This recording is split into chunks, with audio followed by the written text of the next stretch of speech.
Have you ever heard the expression that laughter is the best medicine? If you're a longtime listener of this podcast, you may have heard me refer to food or exercise as medicine. But many of us think of medicine as pills and surgery, which is perfectly appropriate for acute cases such as a broken leg or pneumonia. But what about chronic disease?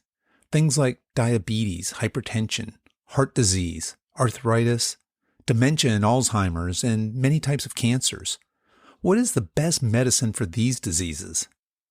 Modern allopathic medicine does very little to address the causes of these, and instead focuses on controlling the symptoms. But what is the best medicine for preventing, arresting, or even reversing these chronic diseases? What if you are your own best medicine?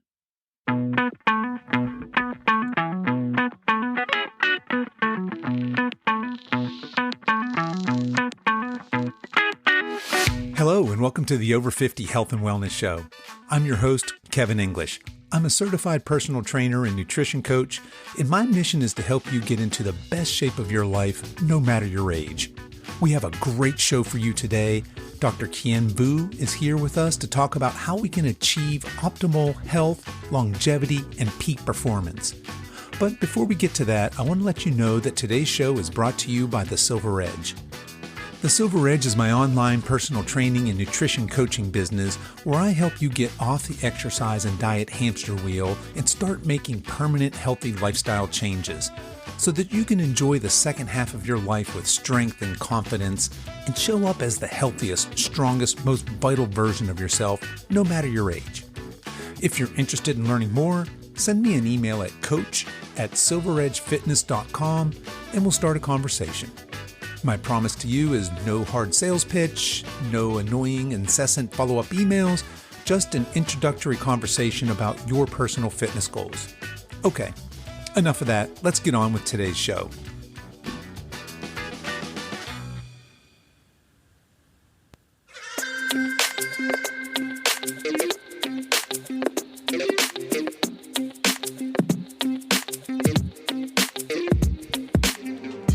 My guest today is Dr. Kien Vuu. Dr. Vuu is one of the most sought-after anti-aging physicians in the country. He is the author of the book titled Thrive State, Your Blueprint for Optimal Health, Longevity, and Peak Performance, and he regularly works with celebrities, top corporate executives, and high-functioning professionals to optimize their health, performance, and vitality. He is a health media expert and speaker, sharing knowledge to raise health consciousness on platforms such as ABC News, TEDx, The Doctors, and Access Hollywood. Dr. Vuu is passionate about empowering people to reclaim their health and live life with fulfillment, abundance, and purpose. Despite being a medical doctor, Dr. Vuu struggled with chronic disease himself, diabetes and high blood pressure, until an encounter with a patient changed his life and set him on a new course. During a recent TEDx talk, Dr. Vuu commented, "I chose my chronic disease. It didn't choose me." And I asked him to start our conversation today by sharing a bit about his personal health journey.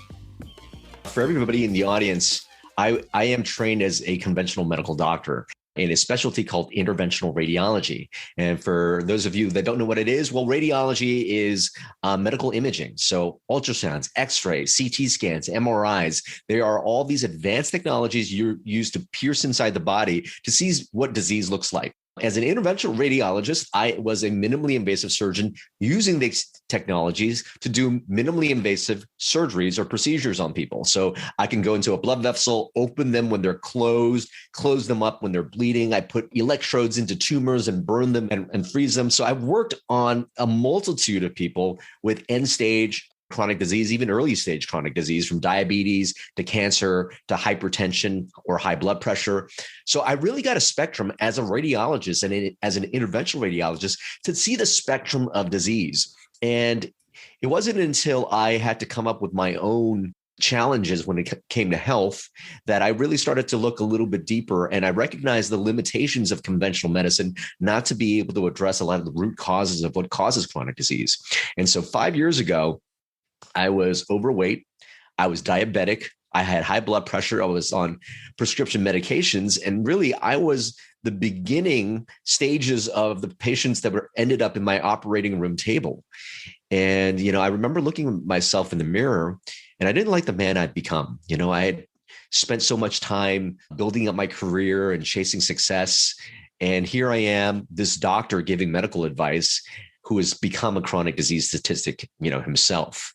And when I look back and as I started to understand what are the root causes of disease, I have to actually go way back to my own personal history of a boat refugee escaping post-war Vietnam, coming to America. My parents were born in Vietnam. They were Chinese immigrants to Vietnam. I was born there a couple years after the Vietnam War. And once that new communist regime took over, my parents were like, there's no future for him here. And we actually escaped by boat. I ended up in a refugee boat for 8 months. I spent another 3 months in a Philippine refugee camp. I was the only infant to survive. And you would think now, okay, well, Dr. V, Kien survives on this boat. He is now in the land of the free, the land of opportunity. He would grow up feeling very, very grateful. Not really the case. I grew up very poor and, I was fortunate to be bused to a more affluent area for school. But when I was at school, I was constantly teased for being poor, for being an immigrant, for the holes in my hand-me-down clothes, for the stinking food my mom, sent me to school with. People would always say, go back to your home country, Chinky. And those experiences really shaped me. I didn't like the skin I was in. I constantly remember being not enough, that I didn't really fit in America. And I remember coming home from school many, many times, like I just wanted new skin. I wanted not to be an immigrant. I wanted not to have my family. And so there was a lot of shame and a lot of, again, feelings of not being enough, not being worthy.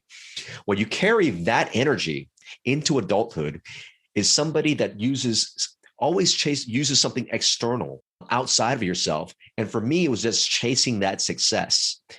And when you're not feeling good inside and you're chasing this thing on the outside, thinking it'll make you feel good, well, it puts a lot of people in stress. And when people are in a stress state, they'll tend to choose pretty poor habits, not sleep well, not eat well, and all those things. And as we'll talk about probably in a second, it's these choices and how you live your life and your daily habits that ultimately drive how our cells behave, which is why, as a doctor who didn't learn any of this stuff in medical school, mind you, got chronic disease. And when I started to evaluate what dictates disease and what dictates optimal health and performance and longevity, it's really our choices, our habits, and how we show up. And it was really that journey of discovering myself again, of really nurturing my body, that I was able to reverse those conditions in 4 to 6 months. And I did a lot of additional work in anti-aging and regenerative medicine. We could dive into that in a second. But now I'm really left with the question of not just how do we reverse disease, but how do we be at our best? How do we become the superhero versions of ourselves so we can show up every day for our neighbors, for our family, and for the community at large?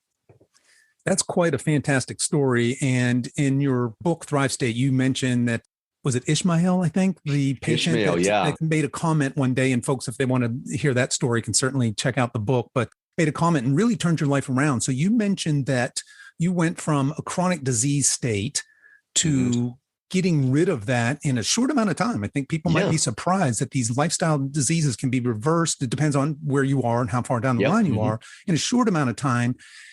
And then the journey continues to, okay, I went from being sick to not sick, but there's this next step. There's this peak performance. There's this optimal health that we're going to spend the rest of our time here talking about. But before we go there, let's just back up and let's just lay a little groundwork here. Can you define for us, what is chronic disease? Well, chronic disease has a multitude of disparating options. They range from, one, you can have a lot of symptoms, like brain fog, like rashes in your skin, like low energy, like pain and joint symptoms. So those are symptoms. But once they start to go into certain systems, they're linked into something called chronic disease. And they are in the realm of maybe arthritis, atherosclerosis or chronic plaque. Diabetes is a big chronic disease. High blood pressure is a chronic disease. Cancer is a chronic disease. When it affects your immune system, you have chronic infections, autoimmune disease. When chronic disease hits your nervous system, it's dementia, it's Alzheimer's. The main thing for these conditions are once these systems start to fail over time is when these diseases start to get labeled. And this is the difference between acute conditions. If you were to get into a car accident and you start bleeding, that's an acute condition. If you happen to catch a bug like a pneumonia and you've got an infection in your lung, that's an acute condition. Modern medicine is really, really good for that. It's not so good for treating chronic conditions. Yeah, I think there's a lot there with the chronic conditions. We're hearing a lot more about that, right? Because it's so prevalent. But talk to us a little bit about what are some of these causes? Is it lifestyle or is it genetic? Is it a combination? Yeah, very good. So, a lot of people, the old dogma of medicine is that you have DNA, which encodes basically the entire blueprint of all the genes people have in their body. You get one strand from mom, one strand from dad, and people think, okay, if mom or dad had a disease, if they're in my genes, and they're going to show up in my life. That is partially true. I mean, the genes contain basically all the code to make a human body. But every cell is different in the body, but you have the exact same DNA in every single cell of your body. So what makes an eye cell different from a lung cell, different from a heart cell? Well, at any time, there is a specific amount of genes that get turned on and a certain amount of genes that are turned off. And I give the analogy of a playbook in the game.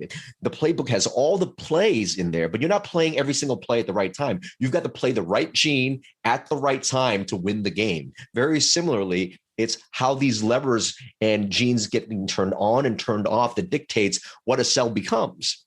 So when we start talking about disease, human beings have a remarkable capacity. We've inherited the ability to heal ourselves in so many different ways. And we have the intelligence, the cellular intelligence to do that. We've inherited those things. But what ultimately causes disease? Now, when our cells are in their optimal state, cells form together through energy to make tissues, which also band together and communicate with each other to make organs. Organs form systems together. And those systems, when optimally functioning, because your cell is optimally functioning, that will give you optimal health, longevity, and peak performance. What is the flip side of that? When a cell is not given what it needs, then all of a sudden you've got suboptimal cells leading to the suboptimal tissues, suboptimal organs, and then suboptimal systems. A suboptimal cardiovascular system will give you atherosclerosis, heart attack, and strokes. A suboptimal immune system, again, autoimmune disease, cancers, chronic infections. Suboptimal nervous system, dementia, Alzheimer's disease. So really, it's the state of our cells. Optimal cells will give us optimal health. Suboptimal cells will give us chronic symptoms and then chronic disease. So the next question is, what makes a cell optimal? And again, it's no longer the DNA. The DNA is all the plays in the playbook. So how then does our cells decide to play the right plays and the wrong plays? Well, this is all actually the cell, and the DNA is constantly listening moment to moment to moment to the energy field around the cell. And this energy field is made up of hormone molecules, signaling molecules, growth factors, peptides. And what is that made of? It's all made of the things that we're exposed to in life. And here's the thing. I've worked with epigeneticists and some of the top researchers around the world, actually, and they boil down the 80-20 rule to determine what I call this bioenergetic state. The 80-20 rule is this. There are 7 major things. I call them the 7 bioenergetic elements that make up the majority of this bioenergetic state of our cells, this state that tells our DNA how to respond. And those bioenergetic elements: sleep, nutrition, movement or exercise, stress and emotional mastery, relationships, our thoughts and our mindset, and then finally purpose. Having those 7 things actually creates the environment that speaks to our DNA. And if you master those 7 things, your ability to have optimal health, longevity, and peak performance are at its maximum. And when you're not, that puts you prone to getting chronic symptoms and then chronic disease. Okay, so there's a lot there, and I definitely want to dig into those 7 bioenergetic elements. Now, you had mentioned this DNA, and there are levers that are turning this on and off. And then we went right into these bioenergetic elements. So it sounds like what you're saying then is that there are these lifestyle factors that are critical, I guess, for our DNA to express itself one way or another, either in a sick state or a healthy state. Is that a fair way of putting that? 100%. There are basically two main pathways that our cells really take. And then within these two main pathways, there's a lot of gray in terms of, what genes get turned on and turned off. But you give the cell exactly what it needs, it's going to heal, it's going to have optimal immune system, it's going to create the beautiful humans we were meant to be. Anything outside of that, the cell thinks that it's in danger. In fact, for a human being, that cell, when it's in that danger state, when it's in that stress state, it's going to take all the energy for growth and healing and put it into protection. And one of those main mechanisms there is inflammation. And also a part of that stress and danger response, we lower our immune system. And that combination of increased inflammation and lower immunity, again, puts us in a suboptimal state, suboptimal cells, and puts us really in the environment and background of getting chronic symptoms and chronic disease. Okay, absolutely. And that's a wonderful precursor to what we want to talk about here today. We want to talk about not only not being sick, but how do we really thrive, right? So let's dig into these elements here. You said they were sleep, nutrition, movement, stress, mindset, relationships, and purpose. Ooh, you got them down. That's right. I like this because you got a couple here that maybe aren't so intuitive, at least coming from a medical doctor, right? Certainly these days we'll say, okay, stress is absolutely, we understand that certainly has some biological implications, but I think that maybe mindset, relationships, and purpose, when we get there, are going to be interesting. So let's start with one of my very favorite ones. Let's start with sleep. Why is sleep important? Well, sleep really regulates our circadian rhythm. This is the ebb and flow of how a human being or an organism will go throughout the day. You need certain energy to perform during the day. You need certain energy for rest and recovery. You need to be able to digest, and that is optimized during certain parts of the day. And then there's the part of the day you just need to detoxify, get rid of all the junk in your cerebral spinal fluid. All this is in a rhythm, and that rhythm dictates our hormone production. And hormone production, the right way, is what's necessary for us to have optimal health. So if you're not sleeping regularly, you throw your hormones off and you're going to start feeling like crap. So many of my patients want to lose weight, for example, and they can't lose weight because they're not sleeping well. Well, why is that? Well, cortisol, when cortisol levels go up, your body thinks you're in stress, and it's going to start to store some energy in fat stores. So that's one of the things. Sleep is so important for basically every regulatory body, people wanting to lose weight, people want better performance. When cortisol is high, it also increases your risk of getting insulin resistance and diabetes. So this is why sleep is so important.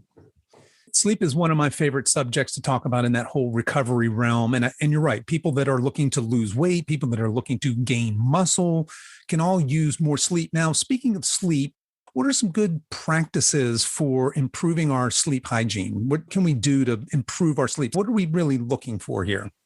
Yeah, let's start at the beginning of the day and then go all the way, because, really you for optimal sleep, you need to be able to treat your day right, because really sleep is that place where our body starts to relax and all those things. And we want to make sure that throughout the day, we're preparing our body for that. So let's start in the morning. One of the things that is great for sleep is getting up early. And the first thing you do, walking outside and getting some natural sunlight on your skin and into your eyes. What it does is it raises cortisol, which helps you wake up naturally. So you're not digging for caffeine necessarily. And what it also does is it resets your circadian rhythm. So your body says, okay, it's daytime, it's morning time. I'm going to start the clock now.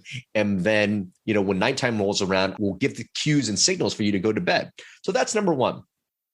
The other thing is regular physical activity. I like to do it in the morning because it puts me in a good state. I'm not thinking about other things. I'm moving my body. And that's so important, moving your body. You get the endorphins going and things like that. But regular exercise will also help you fall asleep. Well, going on a little bit later during the day, you'll start to notice that the day is going to creep up at you. It's not a matter of if things will happen. There are things going to be hitting your life that, will activate your stress response. So throughout the day, it's important to just be able to kind of check in. And there's some practices of putting yourself in a more parasympathetic state to not have that stress get to you. Those could be meditation, breathing techniques. You can even gaze. You go into nature and start gazing out. That'll actually bring you into the parasympathetic state. So different practices like that. Cryotherapy, I think, is great. The next thing is 2 p.m. is my curfew for not having any more caffeine. So I do drink a cup of coffee anymore. And I used to drink like 6 cups of coffee during the day. Now I only drink a cup of coffee in the morning. I make sure I don't have any caffeine intake after 2 p.m. And I stopped drinking altogether, but alcohol also plays into a factor. If you're drinking alcohol late at night, it might help you fall asleep, but it will disrupt your deep sleep and you're going to be waking up. So avoiding alcohol would be key. Tuning into the evening now, we have a lot of artificial junk light, from our phones, from, our lamps to our TVs. That blue light suppresses melatonin, or the hormone necessary for us to be able to fall asleep and for us to be able to get deep sleep. So turning off your phones, having a phone curfew like before 6 p.m., 7 p.m., and maybe using some blue light blocking glasses can help too. And when you're ready to go to bed, just make sure you put yourself in a state for bed. Don't be checking your phone or getting yourself into a stress state. Let your body know you're ready to relax. Great technique is, also journaling, putting everything from your brain onto paper so that you're not remunerating it over it when you're trying to go to bed. And having a good sleep routine and a good sleep environment is really, really key. Yeah, I love all of that. And I like the idea of preparing for sleep when you wake up. I think that's a great take on that. Okay, we're going to leave sleep for now, and we're going to talk about nutrition. This is a hot one. You spend a lot of time in your book talking about this. So talk to us about nutrition. There's so much information out there. How do we parse through all this and make sense of it? What do we eat for optimal performance and longevity? Well, there's so many diets that are out there, and I feel like there's a lot of diet dogma and people fighting over it on the internet. And now I understand if you choose to eat a certain way because of religion or your beliefs and things like that, and I think that's fine. But I think one of the things a lot of the diets have in common that are good for them is also very, very good. And I don't think people should really be arguing over things like that. And honestly, the stress that comes from all that arguing, that energy there, and when we get to emotions, actually drives a lot of the stress response, which is bad for our body. But I think there's a lot of sensible things people can do. And if you boil it down to this, here's a couple points. One, there's no universal diet that's right for everybody. Our genetics, our activity levels, our exposure to toxins and things like that are all different. Therefore, we all have different nutrient requirements. So we got to have to listen to our body. But as a whole, if you follow these rules, you're probably going to be very, very, do very well. Number one, avoid processed foods. You pick up a food, and if you're taking a look at the ingredients and you're seeing all these things that you can't pronounce, that's not real food. So stay away from the processed food. Try to eat whole, real foods. Organic if possible. If you eat meats, I would stick with grass-fed, grass-finished meats and sustainably raised animals. So stick with that if you're going to go there. So eat whole foods. Get rid of the sugar. I mean, the sugar is what is the culprit in alarming rates of diabetes, of chronic disease, because it increases inflammation in your body, and sugar really wrecks it. So get rid of the foods, processed food, get rid of the sugar, eat whole foods, include some good healthy fats in your diet, avocados, coconut oil, nuts and seeds. Get rid of the trans fats and the vegetable oils, which are very, very inflammatory. And then also know that our ancestors didn't eat 3 meals a day. And there were times of feast and there were times of famine. I intermittent fast myself, and I wouldn't say that there's the hard fast rule of doing it, but just recognize maybe if you're not hungry, if your body's not calling to you to eat, it's okay to skip meals. And what you might start noticing is if you start skipping the meals, you're less groggy during the day. You'll actually have a little bit more energy. And the great thing about skipping a meal is it's free. You just save yourself some money. And that was a part of the process that helped me reverse my diabetes and me being overweight. Yeah, so there's some great advice in there. So anybody who's wondering what to eat, and because there's so much noise out there, taking that advice of let's get rid of that processed food, eat whole foods. Let's greatly reduce or eliminate sugars, get those healthy fats, and then consider fasting. Lots of good points in there. So moving on from nutrition. So now we've got our sleep dialed in. We're eating better. Let's talk about movement. Let's talk about exercise. Yeah. So our ancestors moved all the time. and it activates things in our body. One, it increases something called brain-derived neurotrophic factor. This is the molecule that's like miracle grow for your brain. It helps your brain, develop. It keeps your brain sharp. So that's number one. Number two, movement also activates your lymphatic system, which drains out toxins from your body. So that's a great thing to do. It also, not only the lymphatic system, but it activates your sweat pathways, which is another detoxification system when you move. Movement and exercise also builds lean muscle. Now, for everybody over the age of 50, sarcopenia is loss of lean muscle. And that is actually a major, major risk factor for early aging, for accidents, and for you getting chronic disease. So maintaining lean muscle, particularly as we get older, is going to be super important for longevity and for optimal health. So for all those reasons, exercise and movement is so important. And it doesn't really matter what you do.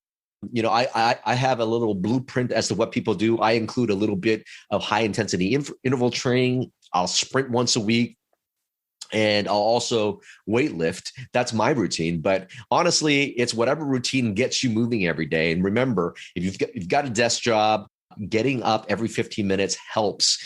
Parking, the furthest away from where you work so you can walk, that helps.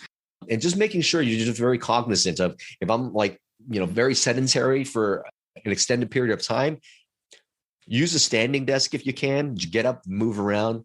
Inactivity is seriously the new smoking. So people just have to remember they need to move every day. Yeah, and I love that. People do need to move every day. And I think the best exercise is the one that you'll actually do, right? The best form of movement is the one that you enjoy. If you dread going to the gym and doing a certain routine, maybe that's not for you. There are a lot of different ways we can move our body. And certainly our ancestors weren't walking on treadmills or lifting barbells, right? Find something that you like and enjoy. Okay. So now we're going to start moving into some of these other things. I think people would say, okay, I can understand a medical doctor talk to me about sleep and nutrition and movement. That makes sense. Let's talk about stress. We alluded to it a little bit, but let's talk about stress and the state of chronic stress today. Yeah, so very good point. We go through stresses in our body. Our ancestors went through stress. Why did they stress out? They stressed out because you had saber-toothed tiger running after them. They're stressed out because neighboring villages wanted to come attack you. But after that attack was over and after the saber-toothed tiger leaves, we go back into states of relaxation. What happens in that state? Now, we've developed this state where we can prepare for danger just so that we can handle it. So if a saber-toothed tiger is running after you, you're going to, one, need to run. So you divert blood flow away from your visceral organs into your skeletal muscle so that you run away from that. Well, guess what? For a short period of time, that's fine. But if not, then you're taking blood away from your gut, from your kidney, from your liver that has very important functions. Your blood also thickens because, hey, if you become a flesh wound for somebody, you're going to need to clot. That's not really good for your body and your circulation. Your immune system goes down because, hey, if you're going to be a tiger's lunch, why worry about fighting off cancers or chronic infections, right? And then inflammation. Inflammation is that thing. If you were to get a flesh wound, you want your body cells to come in, attack all the bacteria that's in the space. So you bring up this inflammatory response. That goes up. That's also a part of stress. So all that is great when there's actually a real threat, or if you get into a car accident and you need your body to stop bleeding. That's great. Unfortunately, our modern day world, we interpret stress very differently. It might be a tweet that you read. It might be somebody, running in front of you in the highway. It could be a mean boss. And we interpret all those things. And guess what? When you put that stress and danger response on all the time, that sets the stage for chronic disease. Again, normally our bodies, when we're resting and we're recovering, we're in that parasympathetic state, and we're also treating our body well, it's going to be in a state, what I call the thrive state, of optimal health, longevity, and peak performance. You put it in that danger space, you divert all that energy for growth and healing into this stress response, that milieu of decreased immunity, increased inflammation, that sets the stage for chronic disease. So let's talk now, not from also stress, but let's talk, I link them together with emotions, because you've got the stress response, but you also have emotions like fear, like anger, like hate, like resentment, like worry. all those lower vibrational emotions actually have the same type of stress response. And over time, if you're in those emotions a lot, you cause the same type of response: increased inflammation, decreased immunity, chronic disease. Guess what? On the flip side of that, you've got emotions like joy, like gratitude, like connection, such as love. All those positive emotional states, those are anti-aging medicines. And if you take a look at somebody's labs when they're in a state of love and gratitude, you'll notice that their cortisol levels are lower. Their anti-inflammatory markers such as IL-1, IL-6, tumor necrosis factor alpha, that's also decreased. And your feel-good hormones are increased with those positive emotions. That leads to being in the thrive state. That leads to longevity. That leads to optimal health. Yeah, thanks for sharing that. I think that was surprising to me as I read through the book. I think a lot of our listeners can relate to stress as bad, and you've given some really good examples of how that's bad. But I think that maybe not a lot of us think about that, those negative emotions having that same biological effect that's so negative, keeping us away from that thrive state. So yeah, great stuff there on stress and emotion. So let's talk a little bit about mindset then. Oh, great. So mindset and our thoughts are in the picture. And really, I bring emotions first because what leads us to the emotion? Well, underneath all that are basically the thoughts and the beliefs in our mental operating system, some of which we're not really aware that might put us into those positive emotional states or that negative emotional state. We're all different. We respond to things differently. And we come up with those thoughts and beliefs because as children and as infants, we get programmed from our parents, from media, from society. We'll create, and from our past traumas, have things that might put us in those negative emotional states. Now, unless you actually have a saber-toothed tiger running right behind you, that chronic activation for those negative emotional states is not very healthy. So it's just good to be aware. And here's the other thing too. Us as human beings, have developed an ego. We've got a center in our brain called the default mode network. And this is something that we picked up growing up, all these thoughts and beliefs that make up our ego. And here's the thing is what it does is it prepares us for all the negative. So it's going to spend a lot of times, 70 to 80% of our thoughts are going to be negative. But here's the thing, we don't have to believe all our thoughts. And that's the key thing is recognizing not to be remunerating over those negative thoughts that put us in those negative emotional states. And then if you could start to recognize that, oh my God, maybe this is coming from some kind of programming. I don't have to believe that programming.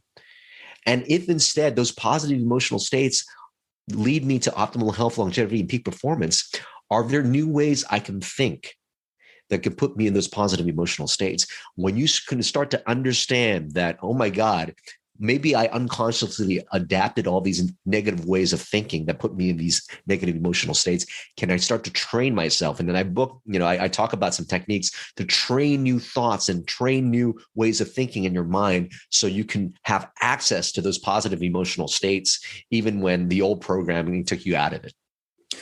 I found that very interesting, the fact that you had linked emotion with mindset and, of course, put a biological, medical causality to it.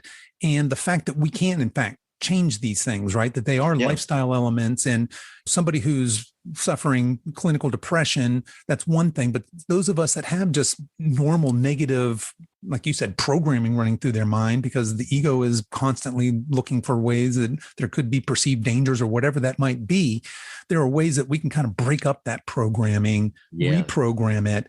And that once we start changing that mindset, then those emotions start to change as well into that positive state. And this sets off this chain of events that makes us healthier, happier people, right? And more likely to be thriving than, say, not. Absolutely.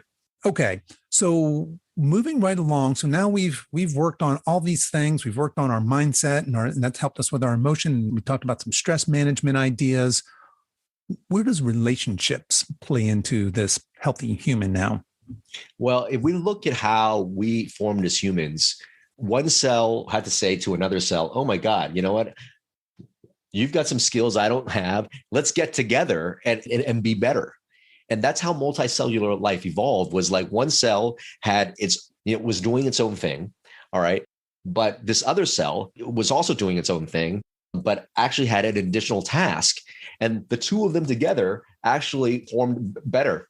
And so our multicellular life, all the different cells in our body basically has its own function. And the whole body needs each thing to work on its function and its purpose, which we'll get to later, for the sake of the entire community. And that's what forms this multicellular life. And this is why we are the beautiful species that we are. So we were wired to be in community as our cells were. And so those things kind of drive natural things that happen in our body. Like when a mom bonds with a child, increases oxytocin levels. When you and I speak over Zoom, our oxytocin levels increase. When you and I start to hug, our oxytocin levels increase even more. What does oxytocin do? Well, that's really the bonding or the love hormone. It lowers cortisol in our body. It lowers that stress response in our body, helps us digest more. So we are meant to be in positive relationships that uplift us. Similarly, on the other side, we've known maybe of some negative people in our life, and negative energy can be taken in also. And so we just have to recognize that our relationships will put us in some of those, again, emotional states of either love, connection, gratitude, or it could pull us away. I actually am about to launch a course, and we can actually give the listeners of your podcast access to the course for a discounted price. But in that, we do an exercise where we take the relationship we spend the most time with and we judge it. How is it making me feel? What type of energetic state am I in with this person? And then ask yourself, what is our intention for that person? Do I want this person still in my life? And if I'm in those negative emotional states, what then needs to change? Do I have to draw more boundaries? Do I need to have a conversation? Do I need to forgive, or do I need to be forgiven? And it's being very conscious of the energy that this relationship brings to you. And on the flip side, if a relationship's okay and you want more elevation in that, what do I need to do? Do I need to call somebody more frequently? Do I need to get into community more? So all those things are really, really important for longevity and optimal health. In fact, if you read the book Blue Zones, written by, I forgot his first name, but Beutner, the blue zone countries where the people have the most centenarians, one of the key common factors of that is community. They live together, they work together, they play together, they take care of themselves together, and they also live longer together. Yeah, and I like the way that you talk about relationships, and it can be like your health, right? You can be not sick in your relationships. You can be sick in your relationship. You can be very unhealthy relationships, and you can have optimal relationships. So you end with your 7th bioenergetic element on purpose. Yeah. Let's talk a little bit about purpose.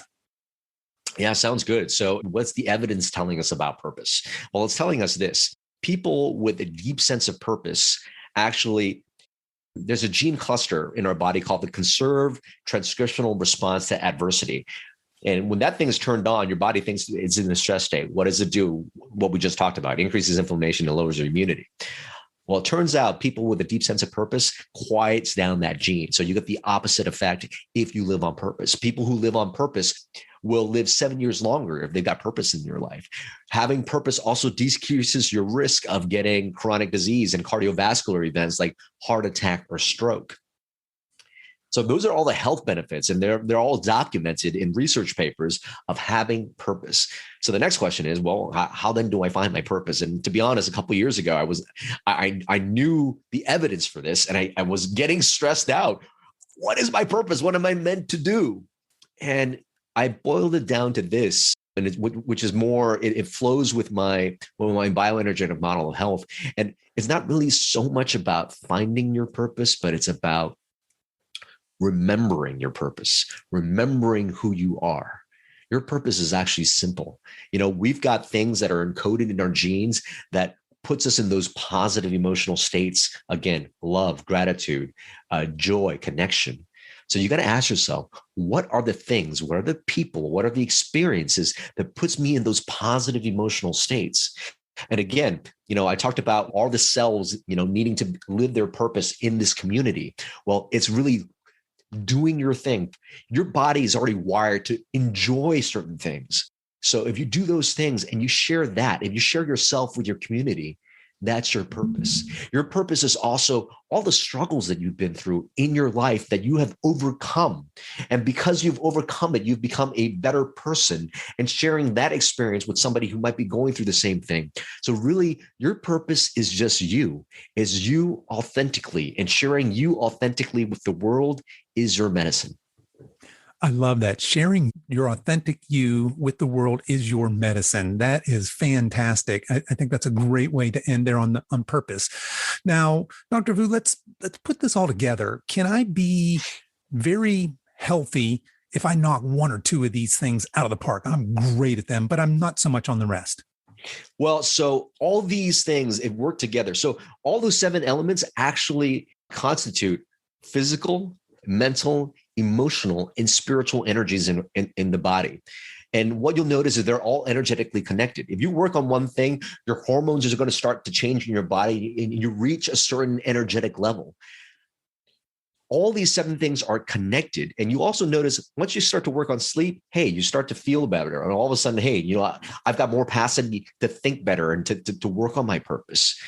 But you need all those 7 things. In fact, if you're missing one thing, you'll find that it doesn't take you up to that next bioenergetic potential. I know people who are very religious about exercise, but they eat like crap. That's going to bring down your hormones. That's going to bring down your bioenergetic state. Some people they're so fanatic about sleep, nutrition, exercise. I'm going to do this. I'm going to do this right. They stress themselves out living that way. And then they get very angry, like, no, you're not doing this right. You're not eating right, or whatever it might be. And those people who live for themselves and don't really include other people in their lives, again, don't reach that optimal level. These 7 things are very, very crucial. And here's the cool part. If you're low in one area and it's hard to get, you to move in that area, work on something else first. Pick the easiest task for you to do. What you'll start to notice is if you do that thing, like I said, you're going to change up your hormone levels, your signaling molecule levels, and making your body feel good. Make it easier for you to work on that next thing. Then you start to add them on top of each other. And if you have all those 7 things, again, your ability to have optimal health, live your longest, and also have that peak performance and showing up like how we want to show up, that's really increased. And again, these are all probabilities. This is the 80-20 or the 90-10 rule. I mean, you could be following all these 7 things and all of a sudden you happen to pick up like a virus, or you have heavy metals or whatever. I mean, that's when you seek a doctor like myself to work out those kinks. But you work on those 7 things, your ability to maybe need a doctor, not there. Again, the doctor of the future is going to be you, which is why I always say you are your best medicine.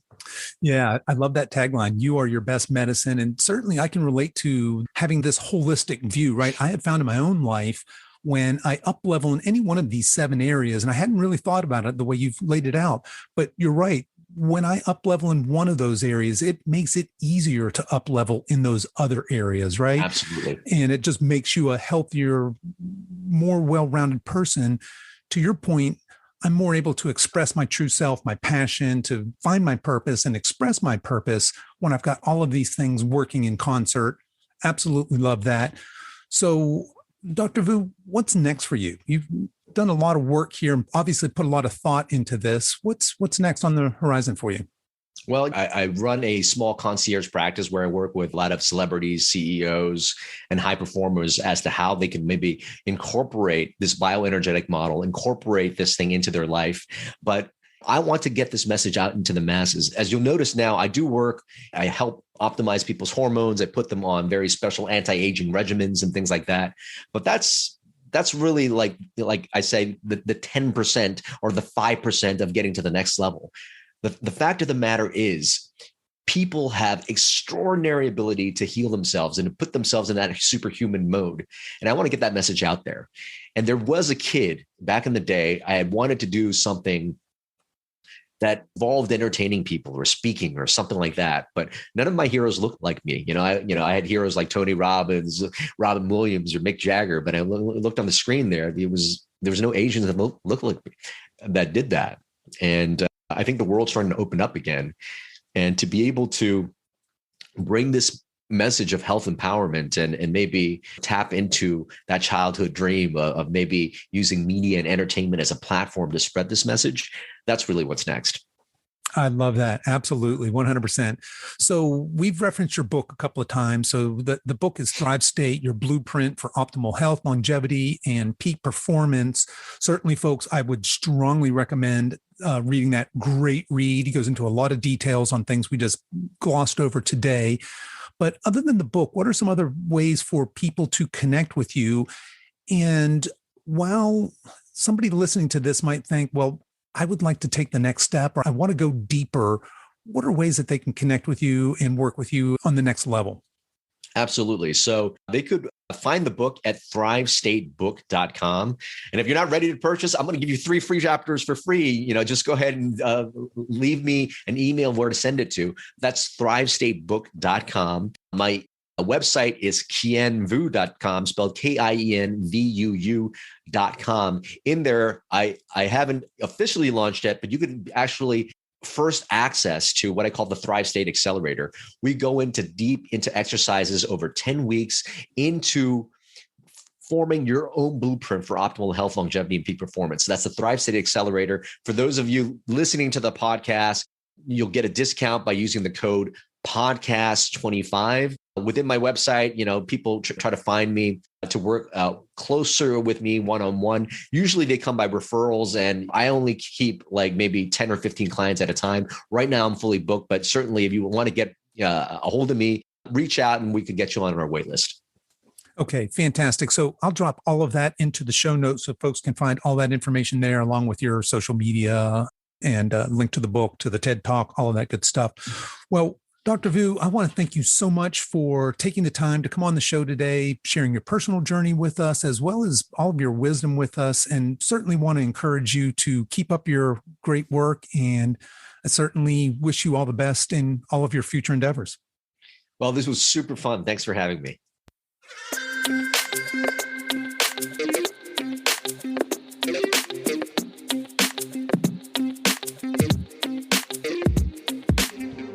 Okay, folks, that's our show for this week. All of the links to the resources we discussed in this episode and more can be found over at www.silveredgefitness.com/episode 65. You can also continue the conversation over there. I'd love to hear your thoughts and feedback.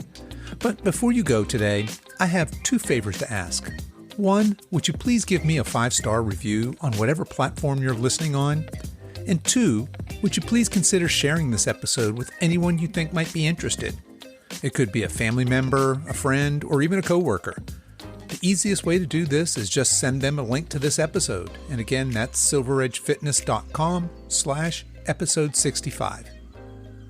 Thanks again for spending time with me today. And until next time, stay strong.